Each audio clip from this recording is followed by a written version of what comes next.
നിൽക്കണം, നമ്മൾ ഇതൊരു ഷോ ബിസിനസ് ആണല്ലോ, അങ്ങനെയല്ലേ പറയാം. പക്ഷെ ഇപ്പോൾ നമ്മുടെ ഉള്ളിലുള്ള പ്രശ്നങ്ങൾ അല്ലെങ്കിൽ നമ്മുടെ ജീവിതത്തിൽ കടന്നു പോയിട്ടുള്ള സന്ദർഭങ്ങൾ ഇതൊന്നും വെച്ചിട്ട് അങ്ങനെ നിൽക്കാൻ പറ്റിക്കൊള്ളണമെന്നില്ല. അപ്പോൾ അതിനെന്താ അപ്സര ചെയ്യുന്നത്? അതെ, എൻ്റെ കൂടെ വർക്ക് ചെയ്ത ഒരാൾക്ക് പോലും ഞാൻ ഭയങ്കര വിഷമത്തിൽ ഇരിക്കുന്ന ഒരാളാണെന്ന് ഞാൻ ഒരിക്കലും അവർക്ക് ഒരു ഒരു സമയം പോലും തോന്നിയിട്ടേ ഇല്ല. ഞാൻ അങ്ങനെ തോന്നിക്കാൻ എനിക്ക് ഇഷ്ടമല്ലാത്ത ഒരാളാണ്. കാരണം ഞാൻ എപ്പോഴും ഇങ്ങനെ എൻ്റെ ഹാപ്പി ഫേസ് മറ്റുള്ളവർ കാണണം എന്ന് ഭയങ്കര, അതിലെനിക്ക് ഭയങ്കര നിർബന്ധമുള്ള ഒരാളാണ്. ചിലപ്പം ആ ഒരു കാര്യത്തിൽ ചിലപ്പോൾ ഞാൻ ആക്ട് ചെയ്യുന്നുണ്ടായിരിക്കും, സ്ട്രഗിൾ ചെയ്യുന്നുണ്ടായിരിക്കും. പക്ഷെ ഞാൻ പുറത്ത് എൻ്റെ സങ്കടം അങ്ങനെ ഞാൻ സങ്കടപ്പെട്ട് കണ്ടിട്ടുണ്ടെങ്കിൽ എന്നെ ഏറ്റവും അടുത്ത് നിൽക്കുന്ന ആ ഒരു ഒരു പ്ലേസിൽ, അല്ലെ അത്രയും എൻ്റെ ഏറ്റവും സേഫായിട്ട് എനിക്ക് തോന്നി എൻ്റെ അത്രയും ഇതായിട്ടുള്ള ആൾക്കാരുടെ മുമ്പിൽ മാത്രമേ ഞാൻ എൻ്റെ ഏറ്റവും ഒരു ഫേസ് ഞാൻ കാണിച്ചിട്ടുള്ളൂ. ബാക്കി എല്ലാവരുടെ മുമ്പിൽ ഇങ്ങനെ ചിരിച്ച് ലൈക്ക് ഞാൻ കാണിക്കൂല.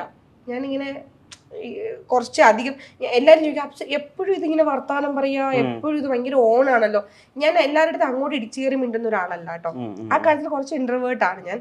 പക്ഷെ അടുത്താല് ഞാൻ ഭയങ്കര ഒച്ചപ്പാടാ, ഭയങ്കര ബഹള, ഇങ്ങനെ വർത്താനം പറഞ്ഞുകൊണ്ടിരിക്കും, മനസ്സിലായല്ലോ, നിർത്തൂല, ഇങ്ങനെ വർത്താനം പറയും.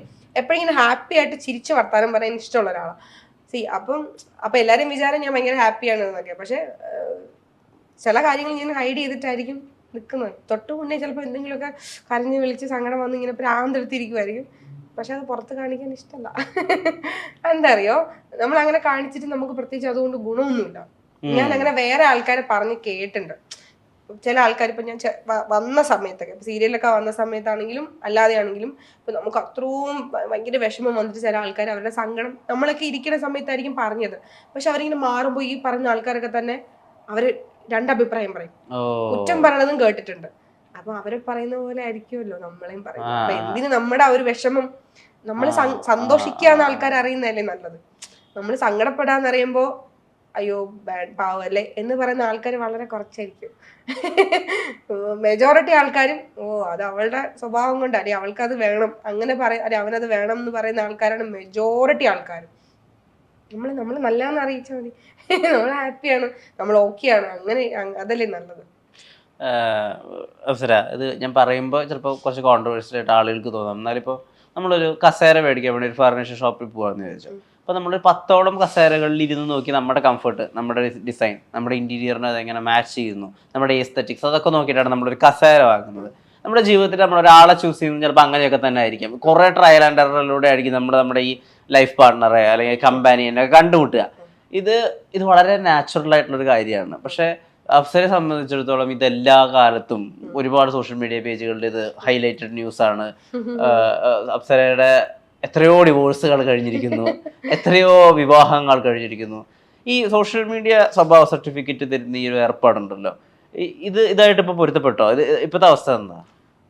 ഒരിക്കലും പൊരുത്തപ്പെട്ടിട്ടില്ല. ഞാൻ പറഞ്ഞില്ല, അത് ആ കാര്യത്തിൽ ഞാൻ സ്ട്രഗിൾ ചെയ്യുന്ന ഒരാളാണ്. പക്ഷെ എന്ത് ചെയ്യാൻ പറ്റും, ഞാൻ ഹെൽപ്ലെസ് ആണ്. എന്ത് ചെയ്യാൻ പറ്റും? നിങ്ങൾ പറ, ഇപ്പൊ ഞാൻ നിങ്ങളുടെ സിസ്റ്ററാന്ന് വെച്ചോ, എന്ത് ചെയ്യാൻ പറ്റും? ഞാൻ സോഷ്യൽ മീഡിയ ഓപ്പൺ ചെയ്യുമ്പോൾ ഒരു ദിവസം ഈ റീസെന്റ് ആയിട്ട് ഞാൻ കേട്ടു അപ്സരയും ജിൻഡോയും കല്യാണം കഴിക്കാൻ പോവാണ്.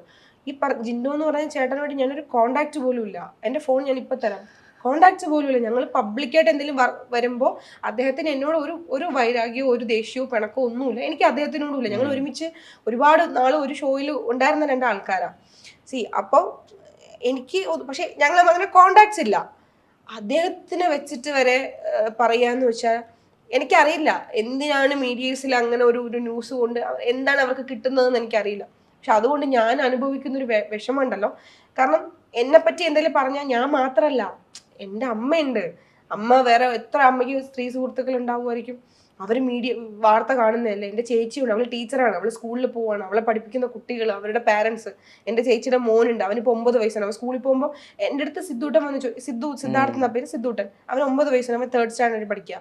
ഈ ന്യൂസ് കാണുമ്പോൾ അവൻ വന്നിട്ട് ചോദിക്കുക, ഇളയമ്മ ഞാൻ സ്കൂളിൽ പോകുമ്പോൾ എൻ്റെ ഫ്രണ്ട്സൊക്കെ ചോദിക്കുക ഇളയമ്മയുടെ കല്യാണം ആയോ എന്ന്, മറ്റേ ബിഗ് ബോസിലെ ജിൻഡോ ചേട്ടനായിട്ട്. ഞാൻ അവനടുത്ത് എന്താ പറയുക? അവന് കൊച്ചിനോട് എന്ത് പറഞ്ഞിട്ടാ മനസ്സിലാക്കുക? അവൻ എന്നോട് വന്ന് ചോദിക്കണമെങ്കിൽ അവൻ്റെ സ്കൂളിൽ അത് ഡിസ്കഷൻ ആയിട്ടല്ലേ, അവൻ്റെ ഒപ്പമുള്ള പിള്ളേരെ സംസാരിച്ചിട്ടല്ലേ.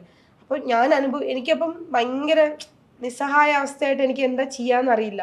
ഇപ്പം ഈ പറഞ്ഞ പോലെ എനിക്കൊരു ആങ്ങളെ ഉണ്ടായിരുന്നെങ്കിൽ, മേ ബി ഒരു അച്ഛൻ ഉണ്ടായിരുന്നെങ്കിൽ ചിലപ്പം ഇടപെടാൻ ഒരാളുണ്ട്. അപ്പൊ നമുക്കങ്ങനെ അപ്പൊ ഞാൻ തന്നെ പോണം.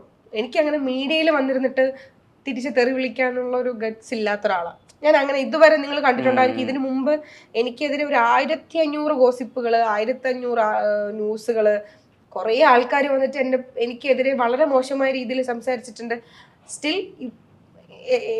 ഈവൻ എൻ്റെ പാർട്ട്ണർ വരെ വന്നിട്ട്, മുൻ പാർട്ട്ണർ വരെ വന്നിട്ട് എനിക്കെതിരെ, എൻ്റെ ആദ്യത്തെ വിവാഹത്തിൽ എനിക്കെതിരെ പറഞ്ഞ, എനിക്ക് അതിന് ഓപ്പോസിറ്റ് ഒക്കെ പറയാൻ എൻ്റെ കയ്യിൽ ഈവൻ എന്നെ പറ്റി പറയുന്ന ആൾക്കാർക്കെതിരെ പറയാൻ തെളിവുകളും സാമഗ്രികളൊക്കെ ഉണ്ട്. അപ്പൊ ഞാൻ നിയമപരമായിട്ട് ഞാൻ പോയിട്ടുണ്ട്. പക്ഷെ അതൊന്നും മീഡിയയിൽ വന്നിരുന്ന് പറയാൻ എന്തിനാന്നൊരു ഒരു ഒരു ഒരു ഇതുള്ളതുകൊണ്ട് ഞാൻ വരില്ല. പക്ഷെ ചില കാര്യങ്ങൾ നമ്മൾ നിയമപരമായിട്ട് പോയാലും, ഇന്ന് എനിക്ക് സമൂഹത്തിനോടാണെങ്കിലും നിയമപരമായിട്ടുള്ള അവരോട് പറയേണ്ട ഒരു കാര്യം, സ്ത്രീകൾക്ക് ഭയങ്കര മുൻഗണന എന്ന് പറയും.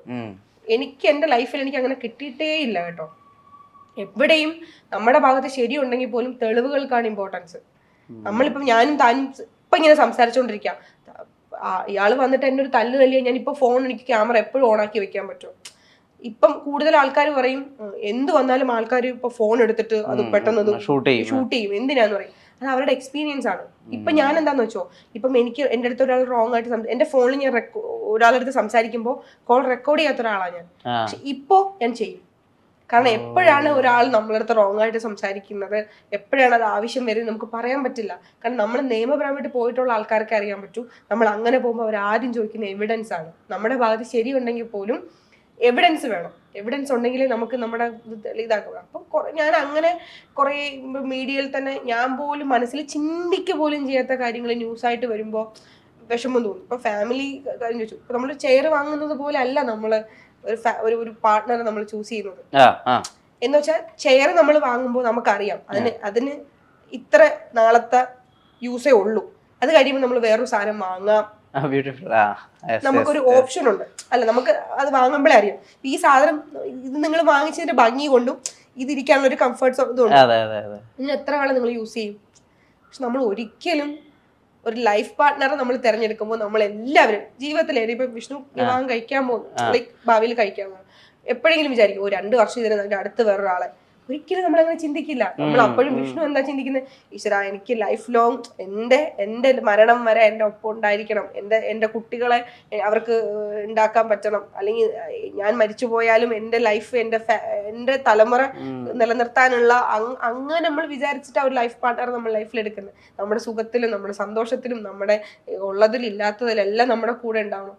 പക്ഷെ നമ്മൾ ജീവിച്ചു തുടങ്ങുമ്പോൾ നമ്മുടെ ക്യാരക്ടറും നമുക്ക് ഈ ചക്കയോ മാങ്ങയൊന്നും അല്ലല്ലോ നമുക്കിങ്ങനെ പൊളിച്ചു നോക്കാൻ. പിന്നെ ഇതെല്ലാം നമ്മുടെ ഭാഗ്യം എന്നുള്ള സാധനം എലമെന്റ് ഭയങ്കര ഇമ്പോർട്ടൻ്റ് ആയിട്ടുള്ള ഒരു കാര്യമാണ്. നമ്മൾ അവരെ വിവാഹം കഴിച്ചാൽ നമ്മൾ അവരുടെ അടുത്ത് ഒരുമിച്ച് ജീവിക്കുന്ന സമയത്ത് നമുക്ക് പറ്റില്ല എന്ന് പറയുമ്പോൾ, ഇപ്പൊ കുറെ ആൾക്കാർ പറഞ്ഞിട്ടുണ്ട് വിവാഹം എന്ന് പറയുന്നത് ഒരുമിച്ച് ജീവിക്കുന്നത് അണ്ടർസ്റ്റാൻഡിങ് എന്ന് പറഞ്ഞിട്ടുണ്ട്. കുറെ കാര്യങ്ങൾ നമ്മൾ അഡ്ജസ്റ്റ് ചെയ്ത് പോകും. ഒരു പർട്ടിക്കുലർ സ്ഥലത്ത് എത്തുമ്പോൾ തീരെ പറ്റില്ല. ഇപ്പൊ ചിലപ്പോൾ നമ്മുടെ ഭാഗത്തെ മിസ്റ്റേക്കും ഉണ്ടായിരിക്കാം, അവരുടെ ഭാഗത്തെ മിസ്റ്റേക്കും ഉണ്ടായിരിക്കാം. അതാരും വേണമെന്ന് വെച്ച് ചെയ്യുന്നതല്ല. 2 ക്യാരക്ടർ നമ്മൾ ഒരിക്കലും പൊരുത്തപ്പെട്ട് പോവില്ല, നമ്മുടെ ക്യാരക്ടറായിട്ട് ഒരു ഇതും പോവില്ല എന്ന് വരുമ്പോഴത്തേക്കും ശരി വേണ്ട, അങ്ങോട്ട് പരസ്പരം തമ്മിൽ തല്ലി നമ്മൾ മാത്രമല്ല. ഇപ്പൊ എൻ്റെ കല്യാണം കഴിഞ്ഞ് ഞാൻ ഒരിക്കലും നശിച്ചു പോട്ടെ പണ്ടാറടങ്ങാൻ ഒരു 2 വർഷത്തിൽ കൂടുതൽ ഇയാളുടെ ഒപ്പം ജീവിക്കേണ്ടി വരരുതേന്ന് വിചാരിച്ചിട്ട് വിഷ്ണുവിന് തോന്നുന്നുണ്ടോ ലോകത്തിലെ ഏതെങ്കിലും ഒരു വ്യക്തി അങ്ങനെ? കാരണം നമ്മൾ ഒരാളെ തിരഞ്ഞെടുക്കുമ്പോൾ, നമ്മൾ കല്യാണം കഴിക്കുമ്പോൾ നമ്മുടെ പൈസ നമ്മൾ അതിൽ ഇൻവെസ്റ്റ് ചെയ്യുകയാണ്. നമ്മുടെ സമയം, നമ്മുടെ സ്നേഹം, നമ്മുടെ ഇഷ്ടം, നമ്മുടെ എല്ലാം നമ്മൾ അയാൾക്ക് വേണ്ടി ഇൻവെസ്റ്റ് ചെയ്തിട്ടാണ് ഒരാളെ നമ്മുടെ ലൈഫിലേക്ക് എടുക്കുന്നത്. നമ്മുടെ 2 വർഷത്തേക്ക് ഈ സാധനം വെച്ചിട്ട് 2 വർഷം കളഞ്ഞിട്ട് അടുത്ത് എടുക്കാന്ന് വെച്ചിട്ട് ഒരാളും, ഞാൻ ജീവിതത്തിൽ എനിക്ക് തോന്നുന്നില്ല ഒരാളും അങ്ങനെ ചെയ്യുന്നത്. പക്ഷെ ഒരുമിച്ച് പോകാൻ തീരെ പറ്റുന്നില്ല എന്ന് കാണുമ്പോഴായിരിക്കാം അവര് വേണ്ട. നമുക്ക് നമ്മൾ ആഗ്രഹിക്കുന്ന പോലത്തെ ഒരു സാധനം നമ്മുടെ കൂടെ ഉണ്ടെങ്കിൽ നമ്മൾ ഒരിക്കലും അത് ഒരു വണ്ടി തന്നെ നമ്മൾ ഇഷ്ടപ്പെട്ടായിരിക്കും ഒരു വണ്ടി വാങ്ങുന്നത്. അത് നമ്മൾ വണ്ടി ഉപയോഗിച്ച് നമുക്ക് തീരെ അത് പറ്റുന്നില്ല. അതിന്റെ എന്നും പഞ്ചർ, എന്നും പ്രശ്നങ്ങൾ, അത് നമ്മൾ വേണ്ട, നമ്മൾ ഇഷ്ടപ്പെട്ട് വാങ്ങിച്ചാണെങ്കിൽ എത്ര ബ്രാൻഡഡ് ആണെങ്കിലും കുഴപ്പമില്ല, ഭണ്ഡാരം മാറ്റിയിട്ട് വേറെ വാങ്ങാന്ന് കേവലം ഒരു വണ്ടിക്ക് നമ്മൾ വിചാരിക്കും.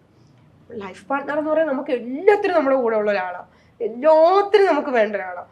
അപ്പം കുറേ പോയി കഴിയുമ്പോഴത്തേക്കും നമുക്ക് തീരെ പറ്റുന്നില്ല, ലാസ്റ്റ് 2-ൽ ഒരാളെ വരുള്ളൂ എന്നൊരു സിറ്റുവേഷൻ വരുമ്പം എന്തിനു വെറുതെ അവർക്കും വിഷമം, അവരുടെ വീട്ടുകാർക്കും വിഷമം, നമുക്കും വിഷമം, നമ്മുടെ ചുറ്റും നിൽക്കുന്ന ആൾക്കാർക്കും വിഷമം, ഉറങ്ങാൻ പറ്റുന്നില്ല, ടെൻഷൻ, ഒന്നും നമുക്ക് അതുകൊണ്ട് യാതൊരുവിധ സന്തോഷവും കിട്ടുന്നില്ല, സമാധാനം കിട്ടുന്നില്ല എന്ന് പറയുമ്പോൾ